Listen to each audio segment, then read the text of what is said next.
So people that are writing in campus journalism typically are a very self-selected crowd of people who already have kind of cast worry to the wind and are in for it. So I think that most people that are already involved with campus journalism, I think that they'll kind of hopefully help pick up on some of the energy surrounding the Irish Rover right now, and it'll be a positive thing in general. Join the best in the movement. It's Conservative Conversations with ISI, educating for liberty since 1953. Welcome back. You are listening to Conservative Conversations with Tom Saroof. Johnny and Marlo are out today, so it's just me, and with me today is one of our students, Joseph DeReuil, who's a rising senior at the University of Notre Dame, where he's studying classics and economics, and he's currently the editorial assistant at Compact Magazine. He's the editor-in-chief emeritus at the Irish Rover, which is ISI's Collegiate Network publication at Notre Dame, and he's been published in First Things, The American Conservative, and the National Catholic Register. He joins us to talk about a lawsuit facing the Irish Rover by a campus professor. So, Joe, welcome. Looking forward to chatting with you more about this and about other things. Yeah, thank you for having me. Before we continue with our interview, I'd like to thank the listener for listening to Conservative Conversations. This podcast is a production of the Intercollegiate Studies Institute, and our mission is educating for liberty. If you'd like to join us in fulfilling this mission, be sure to rate and review this podcast on Apple Podcasts to help us reach more listeners like yourself. So, Joe, before we talk about this lawsuit at the Irish Rover, I'd love for you to share more about your experience with ISI and your work with the Irish Rover. How did you first get involved? What has your experience been like? And what are the things that you've learned from your time as editor-in-chief at the Rover? Yeah, absolutely. I've been involved with ISI and the Irish Rover since pretty early on in my time in college. I started writing for the Rover my second week at Notre Dame. It's just kind of by happenstance. I ran into a guy on campus who had been the editor-in-chief the previous year, and I was looking for things to get involved with, and this was during kind of COVID restriction years on college campuses, the 2020, 2021 school year. So it's this seems like a great guy, and I want to be involved with whatever this thing is that he's excited about.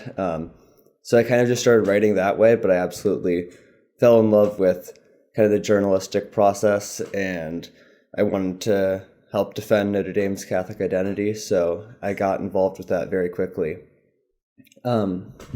And then it was kind of through the same group of friends that I was with at the Irish Rover and in kind of similar circles that invited me to join an ISI conference. I think that spring, which ended up getting pushed to, it was that May. It was the Houston conference that May. It was the first ISI conference I went to. And since then I've been to probably half a dozen conferences and Collegiate Network events, and that also has been a huge part of my college experience. Excellent. That's pretty similar to my experience. I wrote for the Torch, which is BC's equivalent of the Irish Rover. And we've had some, and then also being involved with various ISI conferences and obviously now working at ISI. But, one of the things at BC is the Torch had its fair share of pretty interesting big stories. So I'm wondering what some of the big stories that the Irish Rover has broken during your time at Notre Dame, besides the one that we're going to talk about. Yeah, other than the one that we're going to talk about, there was a story that blew up last year. Our editor-in-chief of last year, Mary Frances Myler, wrote it. It was titled "No Man Can Serve Two Masters," and it's just about kind of the tension at Notre Dame between conforming to secular values and staying faithful to the mission of the Catholic Church. I think that still is the most read article on the Rover website by probably double anything else. So that's really what felt like, at least in my time, that first put a public spotlight on what we were doing. And the first time that I realized, we're writing all these stories, and kind of assumed that everyone was just seeing the printed copies and throwing the stacks in the garbage can, which definitely does happen around campus. But that was the first time I realized, people are actually reading and actually paying attention. So that was definitely a big moment, I think, for all of us at the Rover. Other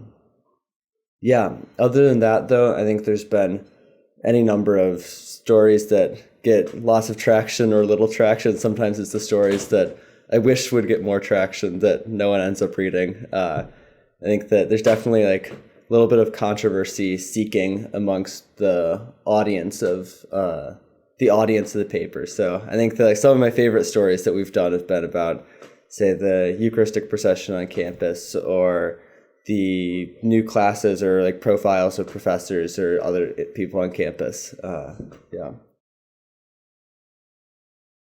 Well, you're sort of speaking a little bit about, I guess, people actually know that you're out there. And so I'm wondering, as a young journalist, but someone who's written for major national publications, for any of our younger listeners who are maybe interested in cutting their teeth in journalism, and I know you've spoken at ISI conferences as a more experienced campus journalist, what would you tell the upstarts for getting into the world of journalism, and some things that you've learned over the years as a young writer? The biggest hurdle for me to get over when I was starting writing was to just pick up the phone and call people if there's a story. I was surprised at how much, even as a college journalist, people are happy to talk and happy to tell their story. And you can actually get in. I think there's a temptation nowadays, especially for younger people, to think, oh, I'm writing the story, I can find everything I need to, like through various online sources, and I can just do it all from the safety of behind my computer and never interact with the people that you're writing about. But I think that, it's the most important thing, that I got over maybe in like the second semester of me writing, is like, oh, you can pick up the phone, and then that's when journalism actually becomes interesting, once you're finding things out and writing them down and publishing them for the first time that no one else has heard a particular angle on a story. That sounds like really good advice. And I'm sure what we're going to talk about next, turning to this lawsuit, is this will also have some wisdom for other journalists, student or seasoned professional who's never faced a lawsuit before. But the Irish Rover is being sued, and so we'll get into the specifics as we go. But basically, it's sort of broad view, what happened. Yeah, so the suit is mostly stemming from an article that I wrote last October. This article was kind of a profile of a certain professor at Notre Dame, Tamara Kay, her advocacy with regard to abortion on campus. So after Roe v. Wade was overturned, Indiana was one of the first states to pass a law to make abortion illegal in the state. Now it was struck down, or not struck down, it was appealed, so there's been an injunction under it. So the law isn't being enforced currently, but there was a brief time last fall where it was being enforced. So there was a large push amongst pro-abortion advocates kind of around the Notre Dame area. And this professor had sent out several messages through her social media advertising, here's where you can access abortion pills, like abortionfinder.com, planc.org, and various other organizations. In addition to putting up an advertisement on her door saying, like, if you have any questions regarding, like, in all caps, all healthcare, like, contact me. And a number of other kind of things related to that. So I pretty much summarized, I took a report of all this advocacy she had done, and then I showed up at a panel she was speaking at. So the panel was something else related to abortion advocacy, and I just approached her after the panel and conducted a brief interview to try and get, like, her perspective on, like, what was going on. So I published this article. I knew it was a somewhat notable story, but I wasn't nearly expecting the blow up that it received. Because in the next 2 days, I think there were probably 24 or more national outlets that picked up the story. So from there, it definitely brought a lot more attention to the Rover and what was going on, and the university, it seems, kind of stepped in behind the scenes, because the sign on her door disappeared. Her Twitter handle was changed to not mention Notre Dame. Various other things related to this kind of shut down without there being any sort of formal or public announcement from the university. So I kind of thought, I did my job. I reported on this, it got attention, and the issue is, more or less resolved. But then I started hearing rumors kind of through the whole spring semester. People kept asking me like, "Oh, is Professor Kay suing you guys?" And I was like, "No, I haven't heard anything. No, I haven't heard anything." And until eventually, so there was a article in New York Magazine's The Cut that was published April 3rd. And in that, it was kind of a profile of Tamara Kay and her abortion advocacy. And in that article, it said like she was contemplating legal action against the university and the Irish Rover. Like, oh, so like I don't know how other people knew before I did, but it seems that she has been thinking about this. And very shortly after, we received a letter of intent to sue, followed a month later, which is just a couple weeks ago, by the actual lawsuit. That is pretty wild stuff. I'm sure it's not the first case of a professor suing a student or a student group, but it is certainly the first I've ever heard of. Yeah. And I remember when the story broke back in October, it blew up. And I was, I'm a pretty news conscientious person, so I'm reading news fairly frequently. And I remember that story blowing up. What was the response from the student body at the time? Yeah, the response from the student body was, I think it was very positive. Notre Dame, has its good issues and its bad issues as far as where the student body's at, but I think it is still a very pro-life campus. I mean, the pro-life club is way bigger than any other student organization. It has 700, 800 members. And so there wasn't a lot of, even I think people who disagree, didn't want to, there isn't kind of the same, there isn't the same demonization of pro-life students, or even it's almost flipped that the majority are pro-life. So it wasn't really an issue on campus for me at all. Well, that's good. And I'm wondering what you sort of explained what you did or what you said that she was engaging in as a matter of pro-abortion advocacy. Mm-hmm. What is she claiming that you said is false or defaming? Because I think that's a defamation lawsuit, right? Yeah, that's correct. So, I mean, the answer to that question, I guess, is, it's changed a little bit over the past 9 months. So before the suit, just right after the article was released, she started making a couple of claims on Twitter. One of them was, she said there was absolutely no interview for this piece, which just wasn't true. So actually, when I was interviewed for the New York Magazine, the Cut article, the reporter asked me, she's like, Professor Kay says that you hadn't interviewed her for this. Did you ever speak to her? And I was like, yes, I have a recording my interview, and I did interview her. And then when the article came out, Professor Kay, that was the first time she admitted, she was like, oh, well, he did approach me. I just didn't realize he was interviewing me. But even that, I introduced myself with the publication like I would for any interview. Hi, I'm Joe. I'm the editor of The Rover. So that was a really kind of odd, easily disprovable claim of what was wrong. But then now that the actual lawsuit was filed, she's claiming, I guess most of the claims in the lawsuit are about actually a follow-up article that was written by another writer at The Rover, which was coverage of her March 7th speech that she gave for Notre Dame college Democrats. With regard to my article in the lawsuit, she doesn't cite any specific examples of things that she thinks is false. She said, this article is defamatory, but there's no specifics in there. So I'm not sure exactly what she's thinking of there, or what they're actually going after, if anything. This other article, it was covering, like I said, an event she did with the college Democrats. And in that she has, I think the headline of that was Tamara Kay explains herself to college Democrats. And really what she's objecting to is mostly just the wording of a couple phrases.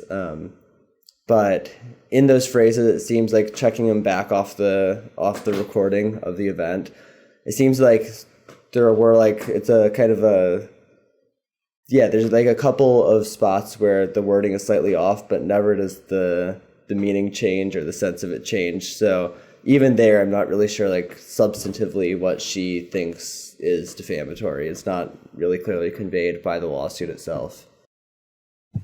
Okay, and did she ever reach out to you? It sounds like she didn't never reached out to you or to the Rover and said, take this down. It was all Twitter, all sort of behind the scenes. Yeah, the first that I heard was the letter of intent to sue. And in that it said, like, take this down and apologize. But that was coming from her lawyer, not her. So yeah, I never heard from her since the initial writing of the article. Well, what about the university and the school administration? Are they involved at all in this lawsuit? I don't know how much you're allowed to get into these things, but have they reached out to you either at the time of the article or since the lawsuit's been filed? Are they involved at all? Yeah, they're not involved. Yeah, I mean, since the Rover is an incorporated 501c3 South Bend nonprofit, yeah, so there's no formal affiliation between us and the university. So they obviously aren't formally involved in the lawsuit. But also, yeah, I have not heard from any administrator or, yeah, higher up at the university. Yeah, I never, like, at the time of the initial article or since the lawsuit's been going on. Although, yeah, I'm not sure that the university knew that this was happening until it became public knowledge a couple days ago. We hadn't tried to communicate with them about any of this. Yeah, I mean, there's a number of professors who have reached out and offered advice, but nothing from administration at the university. That's interesting. I don't think I realized that you were a separate entity from the university. My understanding at BC, at least, is that we were very much tied to campus ministry. Okay, so gotcha. we got hauled in there a few times for our reporting. But yeah, so that's what the Rover was trying to avoid, is being hauled in by administrators. Yeah, leaving us some freedom to report on whatever we like. Probably wise. Maybe I should tell the BC folks to look into that. But the point still stands is that a professor is suing people who are students of the university. Yeah. Like that would be sort of very awkward if you ended up taking a class with her. Yeah. And now you get to choose your own classes, so that would never happen. But so it's very interesting that the university has nothing to say whether the Rover is independent or otherwise. Yeah, no, it is true. And I guess, yeah, I'm kind of just giving it time. I'd like to think that there'll be some sort of communication, some sort of at least question or ask for explanation from the university. But I guess we'll wait and see. At least when I'm back in the fall, maybe I'll go knock on someone's door and ask to chat. Sure. It's only come out in the last few days and you guys aren't on campus right now, but what's the response from the student body about hearing about the lawsuit? I'm sure you said some professors have reached out. I'm sure many of your classmates are talking about it. In fact, I know some of your classmates are talking about it. Yeah, no, I think that, and most of what I've heard has all been very positive and supportive. I know that, the other student newspaper, the actual official campus student newspaper, published like a little article about it. There's kind of just like reporting this is what's happening rather than taking a stance on it. But everyone that I know or anyone that's reached out to me personally has been like, hang in there, you're doing good work, all that. And then, from the Rover staff, I mean, there's like 12 or 13 of us that are on formally on the staff of the Rover. And everyone's doing well there. People are either excited or ambivalent, but nobody's running away or dissociating themselves. So that's something I was happy to see. That's encouraging. Yeah. Speaking of the Rover, you all wrote an article in response to the lawsuit, We Will Not Be Silenced, which I read. Yes. What were some of the things that you were saying in that piece? And what's the Rover's public stance or response to being sued by professors? Yeah, absolutely. So I guess that article, the goal in writing it was to, lay out from our perspective. Here's kind of the history of what's happened.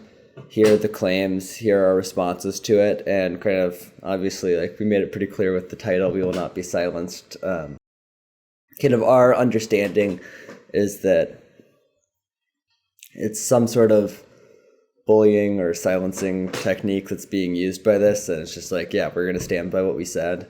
What I wrote, I still believe is true. What Luke wrote in the March article, I believe is true, and he stands by it also. So I guess, yeah, the thought is, we're not going to retract anything. We're going to continue operation as normal, lawsuit notwithstanding. So yeah, we're sticking by it all. Yeah, that's good. I think that's the right posture to take. Because I'm not a legal expert by any stretch of the imagination, but it seems to me that the lawsuit was more about trying to cover her own policies or cover herself, and having this info that's not bad because it's false, but bad because it reflects poorly on her decisions, on her advocacy, especially within a Catholic institution like Notre Dame. That was an attempt to try and bat down some inconvenient facts getting out there. But what do you think that this lawsuit would have? What sort of effect is this lawsuit going to have on campus journalism, either at Notre Dame or if more things like this happen around the country? Yeah, I mean, I guess speaking specifically to Notre Dame, I think we really view it as an opportunity. Like, we're confident that the suit itself will be resolved quickly, so we don't have a lot of fears there. But yeah, I think that this has brought definitely a lot more attention to the rover, and again, it's kind of like, it's important to have reminders every once in a while that, people are paying attention and people do care what's happening with what we're doing. So yeah, and my hope is that we can use this to be even more energized coming into next year. I think that the beginning of the year is always very important for getting people to commit to regular articles and bringing freshmen in. Now, for the first time in a while, a lot of freshmen coming in will already know what the rover is if they've heard about it. I've gotten actually a significant number of emails from incoming freshmen, which excites me because I'm like, I always offer to get lunch or reach out and meet up with them, because like I mentioned at the beginning of this call, it was me talking with a senior in the first week of my freshman year that got me involved in the first place. I'm hoping to be that for as many incoming young students as I can in the coming year. So hopefully some of them are going to be listening to this. Back to your question, as far as campus journalism in general, I think that there's already like a little bit of a fear amongst a lot of students, I think, to write down what you think and write down your opinions, or even if it's not opinions, but report facts that would be out you as being conservative or Catholic or holding certain values. So I think that fear already exists. So people that are writing in campus journalism typically are a very self-selected crowd of people who already have kind of cast worry to the wind and are in for it. So I think that most people that are already involved with campus journalism, I think that they'll kind of hopefully help pick up on some of the energy surrounding the Irish Rover right now, and it'll be a positive thing in general. Well, you just said a lot of great things there, from having a new cast of characters who are ready to come into Notre Dame, being fired up by this. But I'd love to know, I guess this is sort of a closing question, but what do you think the fallout will be from this? You've sort of already touched on it, but and then what's next, both for the Rover and for you? What do you, and you're a senior, you'll be moving on from Notre Dame after this year, graduating. What are some of your aspirations or hopes that you'd like to see yourself doing in the next few years here? Yeah, I guess I'll start with the Rover. I guess, yeah, for us every year at the Rover, it's just like, it's always tough because being college students, there's super high turnover every year. So it's like usually the task at the beginning of the year is just to make sure that the publication's still running. And I think that we're fortunate that that isn't a concern right now. Like, we had a lot of young people involved the past 2 years. So there's a lot of people that have multiple years that they'll be able to give to the Rover. So I think that hope is just to continue to expand our presence, because larger presence we have, the more writers we can get, and the more writers, like the more thoroughly we can cover campus events. Just more manpower for better and more thorough reporting. So I'm excited that the organization is growing and that it's on the up. As far as me personally, I